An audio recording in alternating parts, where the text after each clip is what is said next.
بسم اللہ الرحمن الرحیم.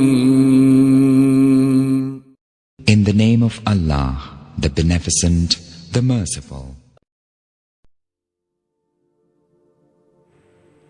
آپ صلی اللہ علیہ وآلہ وسلم جب خندق سے مدینہ پہنچے تو فرشتہ جبرائیل نے کیا فرمایا؟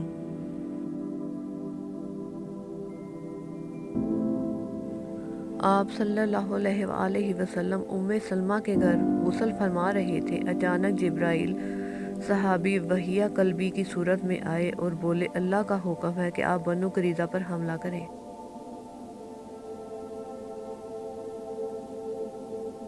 آپ صلی اللہ علیہ وآلہ وسلم نے صحابہ کو کیا حکم دیا؟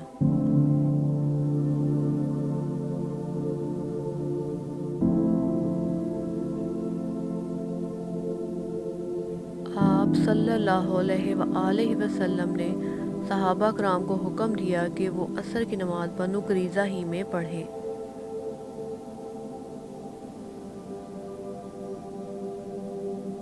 آپ صلی اللہ علیہ وآلہ وسلم نے مدینہ کا انچارج کس کو بنایا؟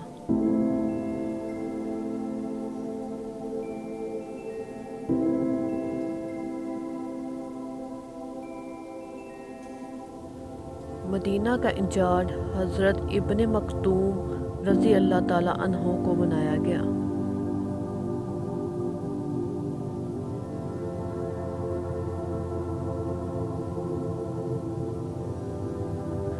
غزوہ کا علم کس کے ہاتھ میں تھا؟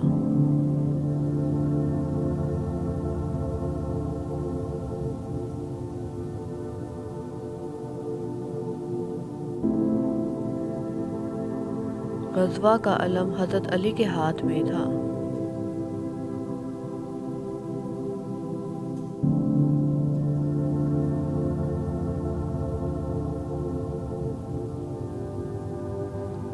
بنو قریظہ پہنچنے پر کیا معاملہ ہوا؟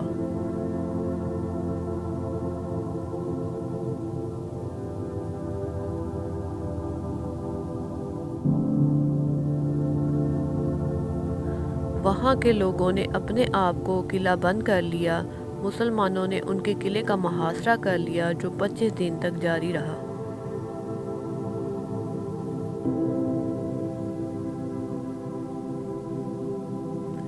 یہود کے سردار کعب بن اسد نے اپنی تقریر میں کون سی تجاویز پیش کی؟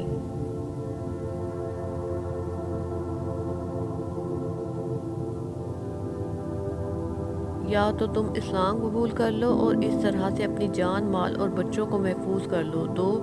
یا تم اپنے بیوی بچوں کو خود اپنے ہاتھوں سے قتل کرو پھر مسلمانوں سے پوری قوت سے لڑو. 3. یا پھر مسلمانوں سے دھوکے سے ہفتہ کے دن اچانک حملہ کر دو.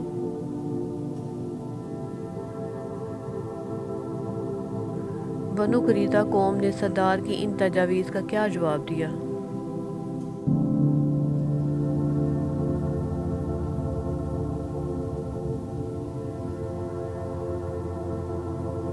ہم تو رات کو چھوڑ کر کسی اور کتاب کو نہ مانیں گے. 2. عورتوں اور بچوں کا کیا قصور ہے کہ ہم انہیں قتل کریں؟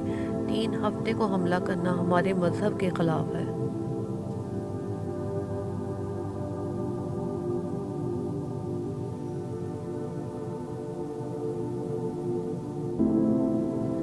بنو قریظہ نے کیا راستہ اختیار کیا؟